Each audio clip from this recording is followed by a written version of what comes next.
Everyone, welcome back to my channel.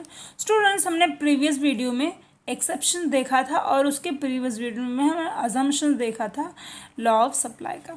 आज के video में हम लोग देखने वाले हैं वेरिएशन, कितने variety of variation in supply में पाए जाते हैं। तो when quantity supplied of a commodity varies due to change in its price, other factor remain constant, it's known as variation in supply. इसका मतलब क्या हुआ, जब क्वांटिटी सप्लाई होती है various commodity due to change its price change होने की वजह से जब क्वांटिटी जो है वो मार्केट में सप्लाई होती है अलग अलग तरीके से, that is simply known as variation in supply. ठीक है, तो इसमें सबसे पहला आता है एक्सपांशन। मैंने आपको शॉर्ट वीडियो में बताया है कि एक्सपांशन का मतलब क्या होता है। एक्सपांशन क्या होता है students? It refers to a rise in quantity supplied due to rise in the price of commodity. ज़्यादा क्वांटिटी तब सप्लाई हो रही है जब प्राइस क्या हो रही है, बढ़ रही है। अदर जो फैक्टर्स है वो रिमेन कांस्टेंट है। So expansion supply leads to upward movement on the same supply curve due to rise in its price. ठीक है, एक फिगर के थ्रू देखते हैं इसको। पहले आपको डायग्राम दिख रहा होगा, इसमें जो वाई एक्सिस पे है वो प्राइस है और एक्स एक्सिस पे जो है वो क्या है, क्वांटिटी सप्लाइड। ठीक है, तो बेसिकली आपको दिख रहा है यहाँ पे कि यहाँ पे प्राइस जो है P से P1 जा रही है और यहाँ पे जो क्वांटिटी है वो Q से Q1 जा रही है। यानी कि जो आपका जो यहाँ पे प्राइस है, यानी कि जब प्राइस बढ़ रहा है तो क्वांटिटी सप्लाई भी यहाँ पे इंक्रीज हो रहा है। ठीक है, सो इसको एक्सप्लेन करके देखते हैं। So quantity supplied is shown on the X axis and price on the Y axis. So quantity supply rises from, कैसे हो रहा है, ओ क्यू से ओ क्यू वन हो रहा है। ठीक है, एंड प्राइस भी क्या हो रहा है, ओ पी से ओ पी वन हो रहा है।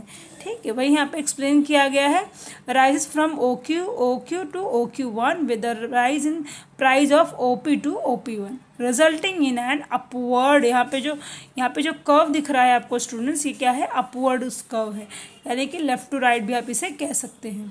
ठीक है, so from M to N along with the same supply curve, it is known as expansion of supply. Simple सा अगर मैं एक छोटे से वर्ड में बताऊं तो एक्सपांशन ऑफ सप्लाई में आप क्या देखते हो कि जब प्राइस बढ़ती है तो कमोडिटी का जो सप्लाई है वो भी मार्केट में बढ़ जाता है। कॉन्ट्रैक्शन की बात करते हैं। कॉन्ट्रैक्शन ऑफ सप्लाई क्या होता है? Contraction of supply refers to fall in quantity supplied due to fall in the price of commodity. यानी कि जब प्राइस कम होती है तो कमोडिटी का सप्लाई भी मार्केट में कम होता है। यहाँ पे क्या देखा आपने, जब प्राइस बढ़ती है तो यहाँ पे क्वांटिटी का जो सप्लाई है मार्केट में वो क्या हो जाता है, वो भी बढ़ जाता है।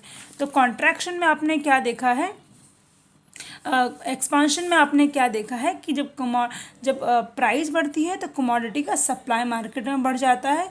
एंड कॉन्ट्रैक्शन में आपने क्या देखा कि जब प्राइस कम होती है तो कमोडिटी का सप्लाई जो है मार्केट में कम हो जाता है।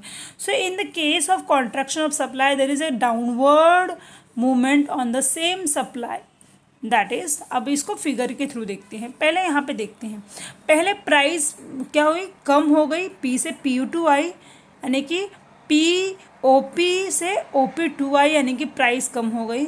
तो यहाँ पे क्वांटिटी सप्लाई भी कम हो रही है, यानी कि OQ से OQ2 हो गई, यानी है ना।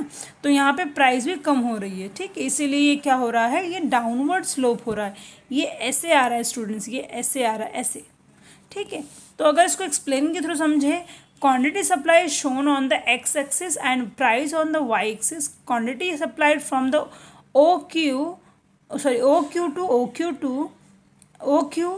to OQ2 with the fall in price of OP to OP2, ठीक है, resulting in a downward movement from the N to M on the same supply curve is known as contraction of supply। ठीक है, तो ये था हमारा variation था। अब आते हैं चेंजेस इन सप्लाई। सप्लाई में चेंज कैसे आता है students? when the other factors change and price remain constant, it is known as change in a supply. देखो हमने वेरिएशन में देखा कि जब प्राइस की वजह से चेंजेस आता है तो उसे वेरिएशन इन सप्लाई कहते हैं, लेकिन जब अदर फैक्टर की वजह से चेंज आता है तो उसे हम लोग चेंज इन सप्लाई कहते हैं। अदर फैक्टर क्या हो गया, लोगों की प्रेफरेंस हो गई, चॉइस हो गई, कमोडिटी की डिमांड हो गई, तो ये सारी चीज़ें होती हैं वो अदर फैक्टर में आती हैं। तो सबसे पहले देखते हैं इंक्रीज इन सप्लाई। ठीक है, इंक्रीज इन सप्लाई में देखते हैं इंक्रीज इन सप्लाई क्या होता है। Increase in supply refers to rise in the supply of given commodity due to favourable changes. यहाँ पे जो चेंजेस आया है वो फेवरेबल चेंजेस आया है, इसीलिए क्या हुआ है, जो कमोडिटी का सप्लाई है मार्केट में क्या है, बढ़ गया है। And such other factor such as fall in the price of input, fall in tax rate, technological upgradation, and while price remain constant the supply curve shift to the right of the original supply curve। इसको फिर से समझते हैं। increase in supply refers to rise in supply of a commodity due to favorable changes in other factors। ठीक है, यहाँ पे मैंने आपको बताया कि प्राइस जब बढ़ती है तो कमोडिटी का सप्लाई बढ़ता है, लेकिन अदर फैक्टर्स क्या कहता है, कौन कौन सी चीज़ें फेवरेबल चेंजेस होनी चाहिए, यानी फेवर कंडीशन में होनी चाहिए, तो वो होता है fall in the price of input, fall in tax rate, technological upgradation. अगर ये सारी चीज़ें फेवरेबल होती है तब क्या होता है, इंक्रीज इन सप्लाई कहलाता है वो। And the supply curve shift to the right of original. अगर आपको कर्व दिख रहा होगा यहाँ पे, तो ये कैसे शो कर रहा है, ये आपको यहाँ पे जो है ये ओल्ड जो है, सॉरी ये ओरिजिनल है, और ये क्या है आपका न्यू, आपका जो है कर्व दिखा, यानी अदर फैक्टर की वजह से यहाँ पे चेंजेस दिखाई दे रहे हैं। ठीक है, इसको समझते हैं इसके through. So supply is shown on the X axis, and जो प्राइस है वो वाई एक्सिस पे शो हो रहा है। सो सप्लाई राइजेस, यहाँ जो सप्लाई है वो क्या हुआ है, राइज हुआ है, S2 S1 हुआ है। ठीक है, rise is OQ to OQ1 at the same price OP and resulting in an outward shift to original supply curve to right from SS to S1। It is known as increase in supply। यानी कि SS से क्या हो रहा है, S1 में क्या हो रहा है, ये कर्व शिफ्ट हो रहा है, यहाँ से यहाँ पर जा रहा है, यहाँ पे ऐसे है। ठीक है, तो इसी को कहा जाता है increase in supply. I hope आपको समझ में आया होगा। नेक्स्ट आता है हमारा डिक्रीज इन सप्लाई। तो डिक्रीज इन सप्लाई क्या होता है, इसका अपोजिट, जब प्राइस कम होता है ड्यू टू फेवरेबल चेंजेस। अब यहाँ पे फेवरेबल चेंजेस सेम रहेंगे। अब कौन कौन सी चीज़ें हैं, चलो डिस्कस करते हैं। अब यहाँ पर क्या हो रहा है, decrease in supply refers to fall in the supply at a given commodity due to unfavorable changes। यहाँ वहाँ पे क्या था, वहाँ पे फेवरेबल चेंजेस था जो लोगों के फेवर में हो, पर यहाँ पे अनफेवरेबल चेंज होने की वजह से अदर फैक्टर, कौन कौन से अनफेवरेबल चेंजेस हो रहे हैं यहाँ पे, increase in price of input, increase in tax rates, then outdated technology strikes by worker while price remain constant and the supply curve shift to the left to the original supply curve is known as decrease in supply। Students आपको एक curve दिख रहा होगा, basically SS जो है वो original curve है और S2 जो है वो शिफ्ट जो हो रहा है दूसरे कर्व पे।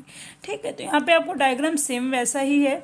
ये क्या हो रहा है, SS से S2 पे शिफ्ट हो रहा है, क्योंकि यहाँ पर क्या हो रहा है, प्राइस जो है वो डिक्रीज हो रही है और जो क्वांटिटी सप्लाई है वो भी क्या हो रहा है, डिक्रीज हो रहा है। तो let understand, quantity supplied is shown on the x-axis and price is shown on the y-axis। so supply falls from, कहाँ से हो रहा है, कहाँ से डिक्रीज हो रहा है, OQ to OQ2। ठीक है, और जो प्राइस है वो क्या हो रहा है, OP से OP1 में शिफ्ट हो रहा है। ठीक है, सो बेसिकली ये जो सेम प्राइस पे क्वांटिटी क्या हो रही है, रिड्यूस हो रही है। So resulting in an inward shift to the original supply is यहाँ ये कहाँ से शिफ्ट हो रहा है, ओरिजिनल सप्लाई से शिफ्ट हो रहा है, ठीक है। It is known as decrease in supply.